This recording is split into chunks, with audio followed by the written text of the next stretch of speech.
미국 하버드 대학교 케네디 스쿨의 웅장한 강의실. 늦가을에 차가운 바람이 창문을 스치는 가운데 세계 각국에서 모인 엘리트 학생들의 열기로 가득했습니다. 로버트 교수는 강단에 서서 학생들의 표정을 하나하나 살폈습니다.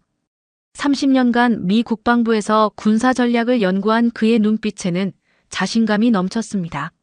오늘은 아시아의 군사 강국을 분석하겠습니다. 교수의 말이 채 끝나기도 전에 학생들의 입에서 여러 나라 이름이 튀어나왔습니다. 중국이겠죠? 아니면 일본, 러시아를 다루시나요? 학생들의 목소리에는 기대감이 가득했습니다. 하지만 교수가 입을 열자 강의실의 공기가 순식간에 변했습니다. 대한민국입니다. 순간 강의실에 묘한 정적이 감돌았습니다. 그리고 곧이어 여기저기서 작은 웃음소리가 터져나왔습니다. 미국 학생 라이언이 자신만만한 표정으로 말을 꺼냈습니다. 한국이요? 교수님, 농담이시죠? 미국의 보호가 없었다면 존재하지도 못했을 나라를 왜? 그의 말이 채 끝나기도 전에 일본 학생 다케시가 거들었습니다. 그의 목소리에는 깊은 우월감이 묻어났습니다. 맞습니다. 북한만 없었어도 진작 사라졌을 나라인데. 독일 학생 루카스는 더욱 신랄했습니다. 그의 차가운 눈빛에는 유럽의 오만함이 가득했습니다. 강대국 사이에 낀 작은 나라일 뿐이죠. 우리가 배울 게 있을까요? 프랑스 학생 클레어는 고개를 갸우뚱거리며 의문을 제기했습니다. 솔직히 저는 궁금해요. 어떻게 그런 위치에서 살아남았는지. 중국 학생 웨이는 무표정한 얼굴로 앞만 바라보고 있었지만 그의 입가에 머문 작은 미소는 비웃음을 숨기지 못했습니다. 뒷자리에 앉아있던 한국 학생 현주의 손끝이 살짝 떨렸습니다. 그녀의 눈빛에는 분노와 서글픔이 교차했습니다. 하지만 곧 그 감정을 꾹 누르고 앞을 바라보았습니다. 교수는 이 모든 광경을 지켜보며 천천히 강단을 가로질렀습니다. 그의 발걸음 소리가 조용한 강의실에 울렸습니다. 그리고 마침내 그가 입을 열었습니다. 여러분의 그 오만함이 바로 역사적으로 강대국들이 저지른 가장 큰 실수입니다. 교수의 목소리에는 날카로운 비판과 깊은 통찰이 담겨 있었습니다. 순간 강의실의 공기가 얼어붙었습니다. 한국은 5000년 역사 동안 단 한 번도 주변 강대국의 속국이 된 적이 없는 세계 유일의 나라입니다. 여러분은 이 사실이 얼마나 놀라운 것인지 이해하고 있습니까? 학생들의 표정이 순식간에 굳어졌습니다. 특히 라이언과 다케시의 얼굴에서는 당혹감이 역력했습니다. 교수는 프로젝터를 켰습니다. 스크린에 미국 국방부라는 글자가 선명하게 떠올랐습니다. 이것은 2023년 한미연합훈련 평가 보고서입니다. 미군 장성들이 한국군의 전술적 우수성에 경탄을 금치 못했다는 내용이 담겨 있죠. 라이언의 얼굴이 창백해졌습니다. 그의 목소리가 떨렸습니다. 그게 사실입니까? 교수의 입가에 작은 미소가 머물렀습니다. 이것은 시작에 불과합니다. 지금부터 여러분께 한국군의 진정한 모습을 보여드리겠습니다. 여러분이 알지 못했던, 아니, 알려고 하지 않았던 진실을요. 현주의 눈빛이 반짝였습니다.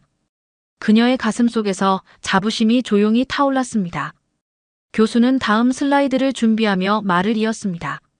자, 이제 진짜 이야기를 시작해보겠습니다. 고구려가 어떻게 100만 대군을 물리쳤는지 그 놀라운 전술의 비밀부터 알아볼까요? 강의실은 이제 깊은 긴장감에 휩싸였습니다. 세계 최고의 엘리트들이 모인 이곳에서 그들이 결코 상상하지 못했던 대한민국의 숨겨진 진실이 밝혀지기 시작한 것입니다. 한국이 강하다는 건 알겠습니다만 독일 학생 루카스가 여전히 의심의 눈초리를 거두지 못한 채 말을 이었습니다. 고구려는 결국 중국 변방의 작은 나라 아니었습니까? 로버트 교수는 무거운 침묵 속에서 고대 전쟁 지도를 스크린에 띄웠습니다.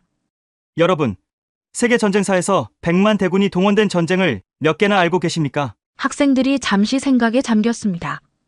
프랑스 학생 클레어가 조심스럽게 답했습니다. 나폴레옹의 러시아 원정. 약 60만 명이었죠. 맞습니다. 그런데 수나라는 고구려 침공에 113만의 대군을 동원했습니다. 세계 전쟁사에서 보기 드문 규모였죠. 교수의 말에 중국 학생 웨이가 자부심 가득한 목소리로 끼어들었습니다. 그렇죠. 우리 수나라는 당시 세계 최강 대국이었으니까요. 113만 대군이면 고구려 같은 작은 나라는. 교수가 웨이의 말을 정중히 끊었습니다. 결과부터 말씀드리죠. 이 작은 나라가 수나라의 113만 대군을 괴멸시켰습니다. 강의실이 순식간에 술렁였습니다. 웨이의 얼굴이 붉어졌고 다른 학생들의 눈이 커졌습니다. 하지만 어떻게? 라이언이 믿기지 않는다는 듯 중얼거렸습니다. 교수는 지도를 가리키며 설명을 이어갔습니다. 고구려의 전술은 크게 세 단계로 나뉩니다. 첫째, 지형을 이용한 차단 전술입니다. 스크린에는 요동 지역의 지형도가 나타났습니다. 고구려는 수나라군이 반드시 지나야 할 협곡과 계곡에 성을 쌓았습니다. 마치 바둑에서 중요한 포인트를 선점하는 것처럼요. 이것이 바로 험한 요새의 시작이었습니다. 뒷자리에 앉아있던 현주가 조용히 미소를 지었습니다. 그녀의 할아버지가 들려주신 이야기가 떠올랐기 때문입니다. 둘째, 보급로 차단 전술입니다. 여러분, 113만 대군이 하루에 필요한 식량이 얼마나 될까요? 학생들이 잠시 계산에 빠졌습니다. 약 1130톤입니다. 당시 기술로는 이 엄청난 물자를 원활히 보급하는 것이 거의 불가능했죠. 고구려는 이 약점을 정확히 파고들었습니다. 교수는 지도에 표시된 붉은 선들을 가리켰습니다. 고구려군은 게릴라 전술로 수나라군의 보급로를 끊었습니다. 식량을 나르는 마차들이 불타고 보급 부대가 습격당했죠. 전쟁은 총칼만으로 하는 게 아닙니다. 일본 학생 다케시가 고개를 갸웃거리며 물었습니다. 하지만 그래도 100만이 넘는 군대인데 단순히 보급 차단만으로는. 마지막 전술을 보여드리죠. 교수가 새로운 슬라이드를 보여주었습니다. 살수대첩이라고 들어보셨나요? 고구려는 수나라 군대를 요동 벌판으로 유인했습니다. 배고프고 지친 군대를 넓은 평야로 이끈 거죠. 그리고 교수의 목소리가 한층 깊어졌습니다. 살수강의 수문을 열었습니다. 수십만의 군사가 순식간에 물살에 휩쓸렸죠. 고구려는 자연을 무기로 삼은 겁니다. 강의실은 숨막히는 긴장감에 휩싸였습니다. 웨이의 얼굴이 창백해졌고 다른 학생들은 충격에 빠진 듯 했습니다. 이것이 고구려의 전술이었습니다. 단순한 싸움이 아닌 지형과 전략, 자연과 심리를 모두 활용한 총체적 전쟁이었죠. 잠시 침묵이 흐른 후 라이언이 조심스럽게 물었습니다. 하지만 교수님, 아무리 뛰어난 전술이었다 해도 이건 그저 역사 속 한 장면 아닙니까? 교수의 입가에 깊은 미소가 번졌습니다. 그의 눈빛이 날카로워졌습니다. 정말 그렇게 생각합니까? 그렇다면 제가 더 놀라운 사실을 알려드리죠. 교수는 천천히 강단을 가로지르며 말을 이었습니다. 여러분의 유럽이 그토록 자랑스러워하는 기사들과 성체들이 몽골의 기마부대 앞에서 불과 몇 년 만에 무너져 내렸다는 사실을 아십니까? 루카스의 표정이 굳어졌습니다. 그게 지금 이 이야기와 무슨 관련이? 고려는 그 무적의 제국 몽골과 30년을 싸웠습니다. 그리고 결코 무릎을 꿇지 않았죠. 강의실은 깊은 정적에 빠졌습니다. 루카스의 얼굴이 창백하게 변했습니다. 30년이라고요? 그의 목소리가 떨렸습니다. 교수는 천천히 고개를 끄덕였습니다. 정확히 말하면 1231년부터 1259년까지 무려 7차례의 대규모 침공을 막아냈습니다. 유럽의 기사단이 단 한 번의 전투에서 무너졌던 그 몽골군에 맞서서 말입니다. 클레어가 자리에서 몸을 앞으로 기울이며 물었습니다. 어떻게 가능했던 거죠? 교수는 스크린에 새로운 지도를 띄웠습니다. 13세기 동아시아의 지형도였습니다. 고려는 고구려의 전술을 계승했습니다. 험준한 산지에 견고한 산성을 쌓고 유격전으로 적을 괴롭혔죠. 그러나 이번에는 한 가지를 더했습니다. 현주가 조용히 손을 들었습니다. 강화도 천도. 맞습니다. 고려는 수도를 강화도로 옮겼습니다. 대륙의 제국 몽골이 가진 유일한 약점, 바다를 이용한 것이죠. 다케시가 코웃음을 쳤습니다.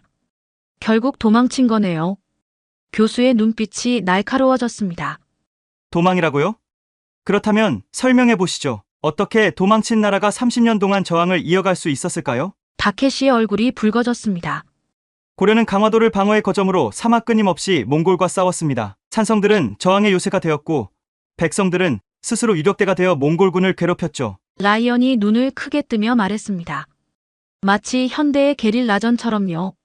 정확합니다. 고려는 정규군과 백성들의 유력대를 조화롭게 운용했습니다. 산성은 견고한 방어기지였고 유력대는 몽골군의 보급로를 끊었죠. 이는 오늘날 현대전의 비정규전 전술과 매우 유사합니다. 웨이가 고개를 갸우뚱거리며 말을 꺼냈습니다. 하지만 결국 고려도 항복하지 않았나요? 우리가 배운 역사에서는. 교수의 입가에 의미심장한 미소가 번졌습니다. 여기가 바로 핵심입니다. 고려는 형식적으로는 항복했지만 실질적인 지배권은 끝까지 보존했습니다. 반면 교수는 웨이를 똑바로 바라보며 말을 이었습니다. 당시 세계의 최강이라 자부하던 남송은 완전히 멸망했죠. 북송 또한 몽골 앞에서 무너졌고요. 현주의 눈빛이 자부심으로 빛났습니다. 우리 선조들의 끈기와 전략이. 그렇습니다. 교수가 말을 받았습니다.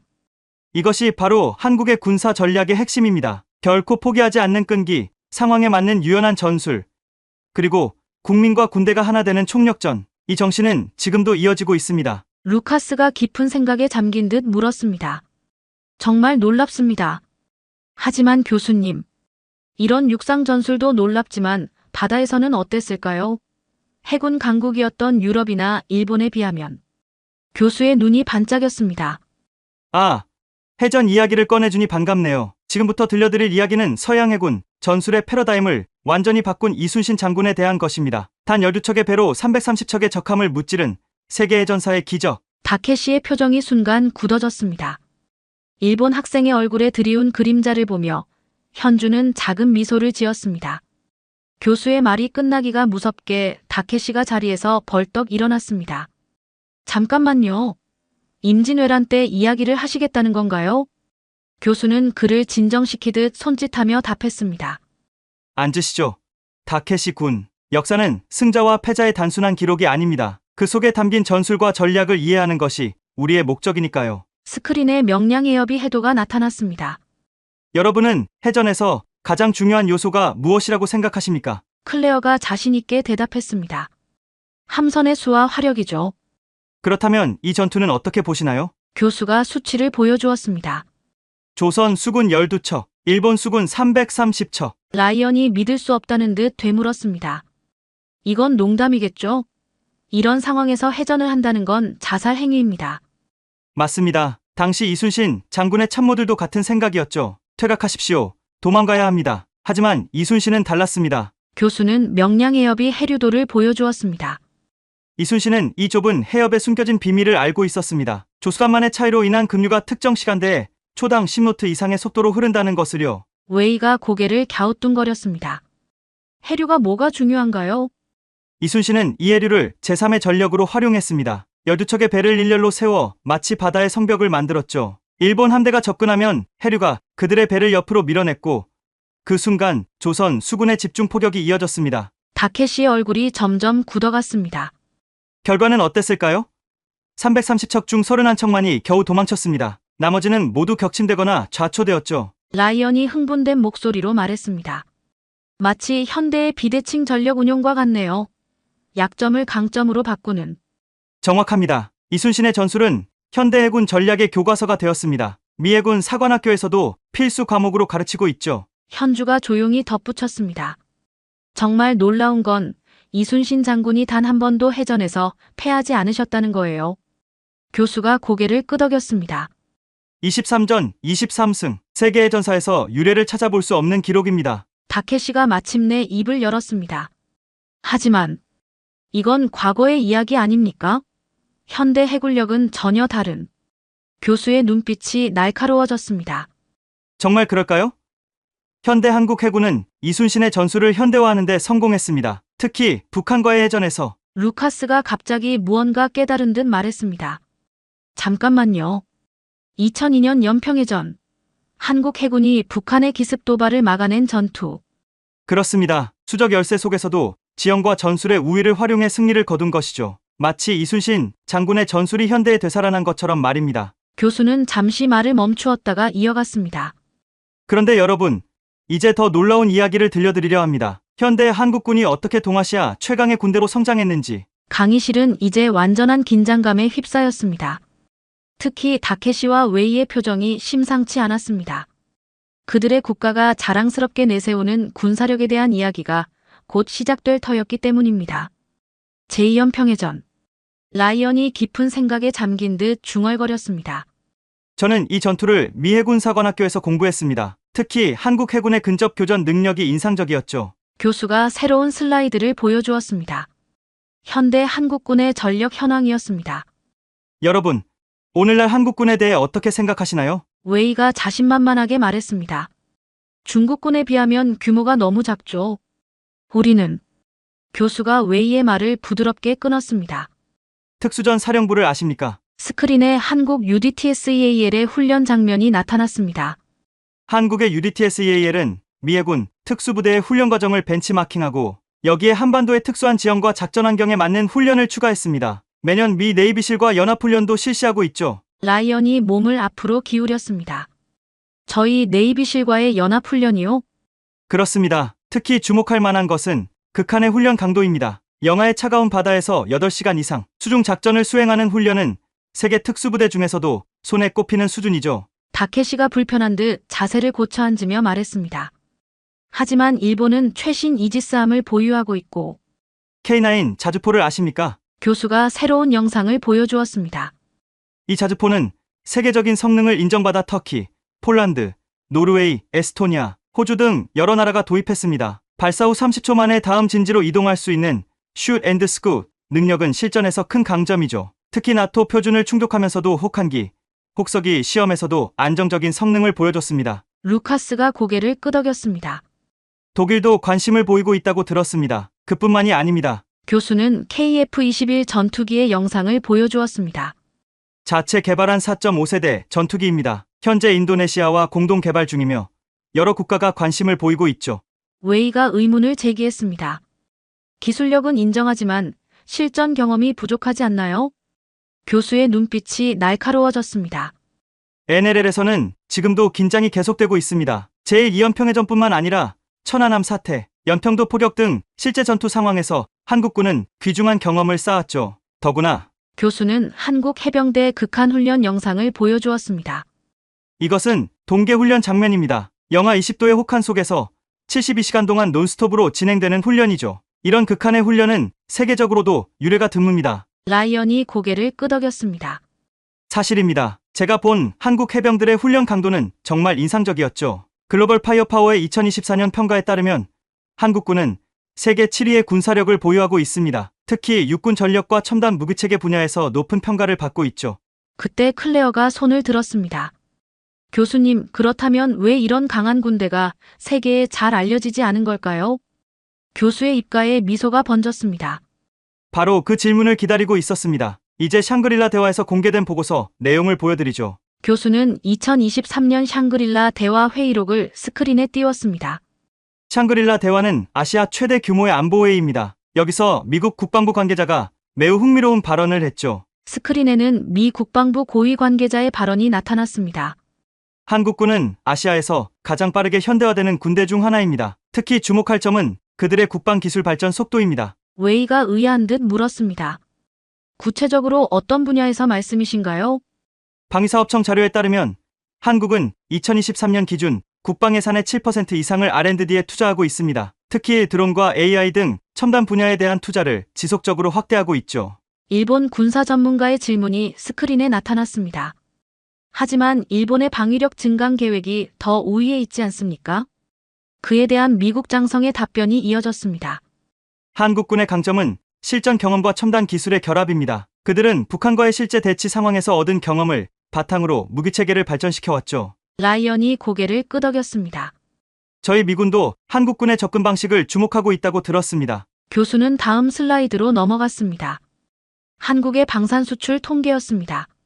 2022년 이후 한국의 방산 수출은 급격히 증가했습니다. 폴란드와의 대규모 계약은 특히 주목할 만하죠. K2 전차, K9 자주포, FA-50 경공격기, 유럽의 나토 회원국이 한국산 무기를 선택했다는 것은 매우 의미 있는 일입니다. 루카스가 진지한 표정으로 말했습니다. 우리 독일에서도 이 사례를 연구하고 있습니다.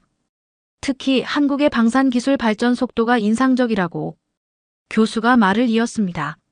더 주목할 것은 현재 진행 중인 개발 사업들입니다. KF-21 전투기의 성공적인 시험 비행, 차세대 해상무기체계 개발, 그리고 무인체계 통합 프로젝트 등이 착실히 진행되고 있습니다. 다케시의 표정이 심각해졌습니다. 그렇다면 앞으로 동아시아의 군사 균형이 정확합니다. 교수가 단호하게 말했습니다. 한국은 이제 단순한 중견 군사 강국이 아닙니다. 실전 경험과 기술력을 겸비한 새로운 강자로 부상하고 있죠. 클레어가 궁금하다는 듯 물었습니다. 그렇다면 앞으로 한국군은 어떤 방향으로 발전할까요?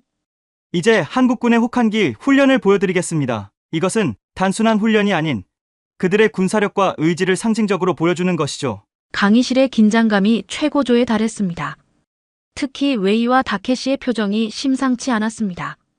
한때 그들이 과소평가했던 나라가 이제는 동아시아의 주요 군사 강국으로 부상하고 있다는 사실을 직접 마주하게 된 것입니다.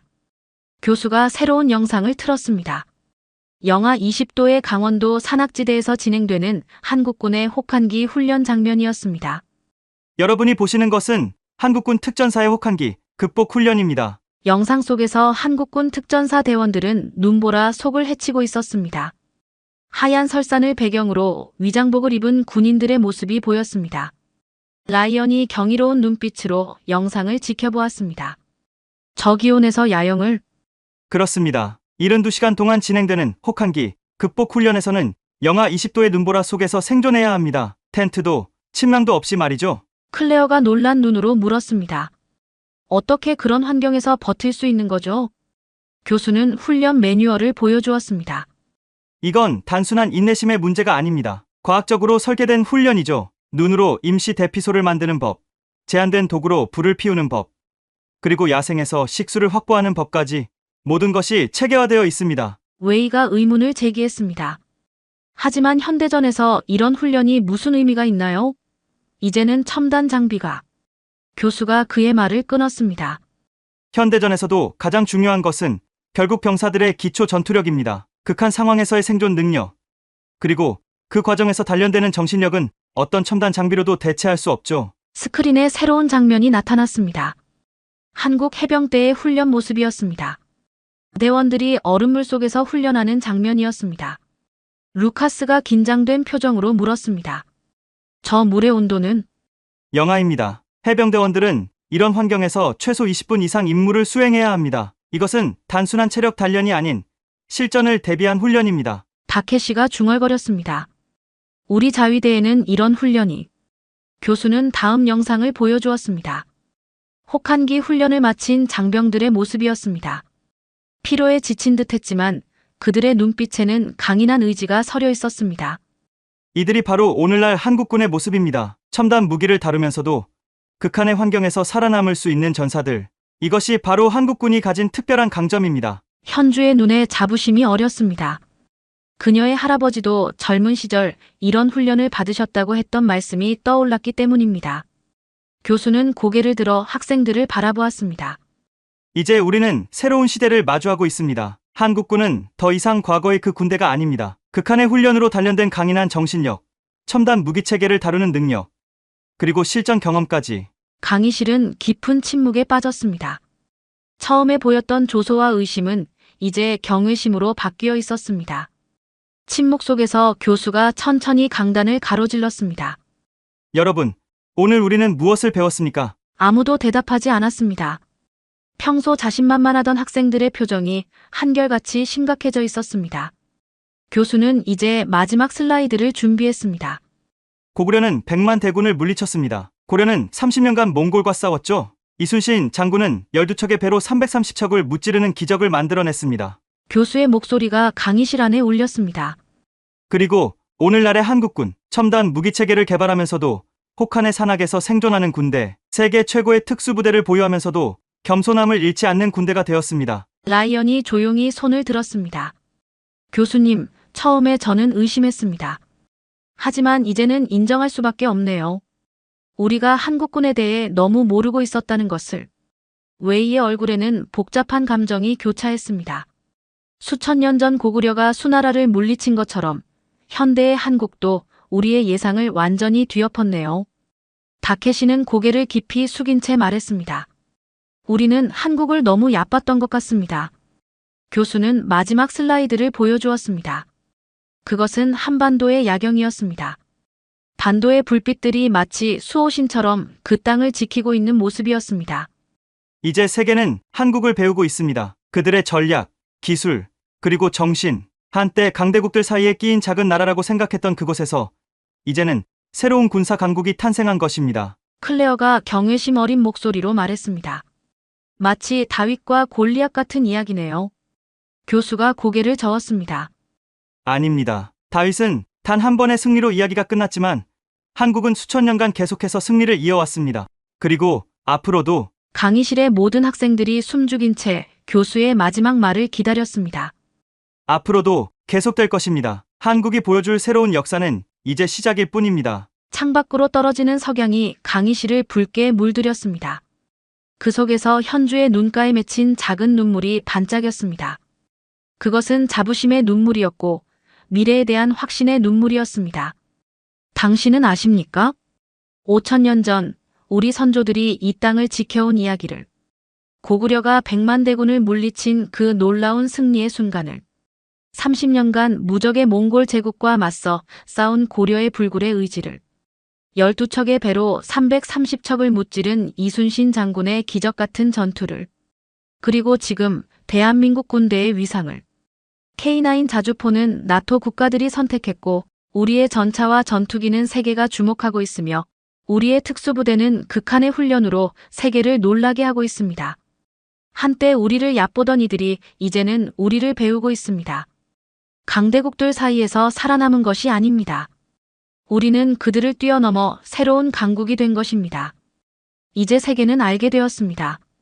대한민국이 가진 진정한 힘을, 우리 군이 이어온 불굴의 역사를, 그리고 앞으로 써내려갈 새로운 신화를. 대한민국 군사력, 우리의 자부심이자 세계의 표준이 되고 있습니다. 오늘 영상 어떠셨나요? 이처럼 한국은 불가능을 가능으로 만들어 왔습니다. 작은 나라였지만 세계 최고의 반도체를 만들었고, 자원이 없는 나라였지만 세계 최고의 조선 강국이 되었으며, 인구가 적은 나라였지만 전 세계인의 마음을 사로잡는 문화 강국이 되었습니다. 위기가 올 때마다 더 강해졌고 변화가 필요할 때마다 더 빨리 움직였으며 불가능해 보이는 목표 앞에서도 절대 포기하지 않았습니다. 한국의 진정한 힘은 바로 여기에 있습니다. 끊임없이 도전하는 정신, 하나 되어 일어서는 단결력, 그리고 더 나은 미래를 향한 흔들림 없는 의지. 이제 세계는 한국을 주목하고 있습니다. 다음은 어떤 새로운 역사를 써내려갈지, 어떤 놀라운 혁신을 보여줄지 세계가 궁금해하고 있습니다. 한국의 이야기는 여전히 현재 진행형입니다. 더 높이, 더 멀리, 더 새롭게. 한국의 도전은 계속됩니다. 긴 영상 시청해주셔서 감사합니다. 오늘도 저희 감동 테라스는 대한민국을 응원합니다. 감사합니다.